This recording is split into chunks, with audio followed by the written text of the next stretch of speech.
يا جماعة الناس اللي مسافرة الإمارات عشان ما ترجعش من المطار، وأنا قلت الكلام ده قبل كده كتير، عشان ما تصرفش 40 و50 ألف على الفاضي. أول حاجة مطلوبة ومهمة جدا تذكرة الذهاب والعودة، والعودة تكون مؤكدة على نفس خطوط الطيران. هتكلم بقى مكتب عشان يعمل لك زيارة فيقول لك إن أنا هعمل لك العودة وهمية. لو اتكنسلت، لو اتمسكت على البورتر وانت طالع، والله العظيم ما هتعدي والمكتب مش هيسأل فيك.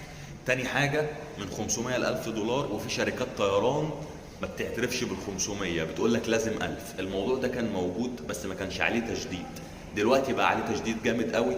ومش من الناس اللي في مصر، دي قوانين دولة الإمارات مبلغاها لشركات الطيران. عشان بعض الناس اللي بتيجي ما معاش فلوس، انت يا حبيب قلبي جاي تشتغل وتدور على شغل، لازم يبقى معاك فلوس. تالت خطوة، حجز الفندق. لو انت ليك حد من الدرجة الأولى ما تحجزش فندق، خليه يبعت لك صورة الإقامة ورقم